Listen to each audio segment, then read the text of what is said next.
Gary Schara will spend the rest of his life in prison for killing Liza Ziegert, an Agawam woman who was murdered 27 years ago. 22 News reporter Taylor Knight was in the courtroom for the dramatic conclusion to this decades-old murder case. Her name was Lisa Ziegert.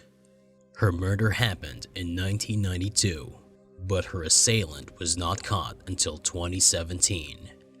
Massachusetts officials have been looking for a serial murderer for more than 2 decades. So how did the stabbing murder of a young girl be solved? In our video, let us look at how the cold case was solved after 25 long years. Lisa Ziegert was a bright, energetic, bubbly young woman from Agawam, Massachusetts. She grew up in a close-knit household with her parents, George and Dee, and her 2 siblings, brother David and sister Lynn. Well, it's how they all look now. Rewinding back, the date was April 15, 1992. That was a Wednesday, when 24-year-old Liza Ziegert was killed. She was employed at Brittany's card and gift shop on Walnut Street Extension in Agawam, Hampton County, Massachusetts. Many other businesses were nearby, including a restaurant and a tanning salon. It was a very bustling area of town. Lisa was a part-time employee there. She worked as a teaching assistant at Agawam Middle School throughout the day. Lisa went home after finishing college to teach special needs pupils. She enjoyed her work, and the kids adored her. April 15 was a regular day for Lisa in terms of routine. She drove straight to the store when school ended at 4:30 p.m. Every weekday between 5 and 9 p.m., she worked there. Lisa followed this regimen on April 15, 1992 as well. Lynn went to see her sister at work between 5:30 and 6 p.m., and the two talked for a while. Lynn walked away without noticing anything unusual. However, Lisa's co-worker Sophia observed that Lisa's car was still in Brittany's parking lot the following day at 8:45 a.m., which was uncommon. Lisa should have arrived at school by that time, Sophia knew. She initially assumed Lisa had experienced automobile difficulty. However, when Sophia walked into the business, she had the uneasy sensation that something was severely wrong. The business door had not been locked the night before. It was wide open. Lisa had never forgotten to close the door on the way back. Furthermore, the store's lights were still on, cash was still in the register, and Lisa's possessions were still present. When she checked it out, Sophia observed that the rear room was disorderly. She dashed across the street to a restaurant and demanded that the cops be called. When Lisa didn't show up for work at Agawam Middle School, her co-workers were concerned. When she reached her family to check about Lisa's location, they were even more worried. Lynn was the last member of Lisa's family to see her. Since then, no one had heard from her, which was once again unlike Lisa. No one is prepared for that. There's no way that you wake up in the morning or you go to bed the night before and you say, I think tomorrow is going to be a day that's going to change my life. When the cops came to Brittany's card and gift shop, they noted the exact details as Sophia had. Lisa had left her coat, handbag, and automobile at the store. However, there was evidence of a tussle backstage. Scuff marks and drag marks were discovered on the floor. While being pulled out of the shop's rear entrance, it seemed as though Lisa had put up a struggle. Blood was found on some balloons after a closer examination of the back area. The authorities created a DNA profile using evidence acquired at the site. However, the technology was still in its infancy, and only a few people trusted the DNA profile. Regardless, they searched their database and came up empty-handed. Lisa's disappearance had a significant impact on the little village. A large-scale exhaustive search for Lisa was undertaken by local police, Massachusetts State Police, the FBI, and residents. They also issued requests for information from the general public. 2 people came forward as witnesses. At roughly 8:20 p.m., someone entered the business and stated that everything appeared to be expected and that Lisa was all right. The second witness indicated that no one was out front when they arrived at the company at about 9 p.m. They heard some commotion in the rear, but departed after a few minutes when no one appeared in the front. Another eyewitness shared a disturbing account. They were driving by Brittany's at 9:15 p.m. when they observed an automobile near the business. They claimed they noticed a guy and a woman in the car's rear seat who looked to be fighting. Lisa's friends and relatives also mentioned that she felt as if someone had been following her. She'd brought it up only a few days before she vanished. The Agawam community never stopped looking for Lisa, expecting to find her alive. Instead, Lisa Ziegert's corpse was discovered off Route 75 in a highly forested region 4 days after she vanished. She was discovered half-dressed and with severe knife wounds all over her body, having been attacked. She also had defensive wounds on her wrists and arms, indicating that she put up a good fight. The finding shook the community to its core.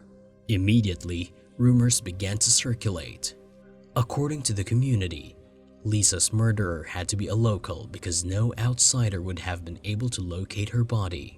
Everyone became a suspect quite quickly. Lisa's family and friends, as well as her boyfriend and his housemates, are all involved. Police began questioning several suspects, ruling them out one by one. Everybody was a suspect, and no stone was left unturned in the investigation. However, the probe was constantly blocked. Women would send information about their husbands, dads, siblings, lovers, and other male relatives, alleging that they were Lisa's killers. Every tip was investigated by the police, who frequently discovered that the call resulted from an altercation or quarrel. In the early days of the inquiry, investigating so many guys took up a lot of time. Finally, the case was presented to Unsolved Mysteries a year later. The community believed that the increased attention would draw attention to the matter and ideally result in its resolution. The broadcast featured many of the same suggestions as the previous time, focusing on a family friend of the Ziegerts, who is also a prominent part of the community. The case became cold as the tips dried out. When advances in DNA technology enabled new procedures to be used decades later in the inquiry in 2016, the case received renewed interest. A composite sketch of Lisa's murderer was created using DNA phenotyping. It's the face of a killer. It's hard to say, but his face is one. It allowed for the determination of some characteristics of Lisa's assailant. The drawing rekindled interest in the inquiry. Everyone in the Agawam neighborhood assumed they recognized the sketch. And once again, a close family acquaintance was implicated. The police decided to compile a list of suspects a year later in 2017. Suspects had been invited to provide DNA samples during the inquiry to match their profile of Lisa's murderer. Only 11 guys remained who had refused to furnish DNA samples freely. Police acquired a court order to gather the samples from these guys after a grand jury procedure.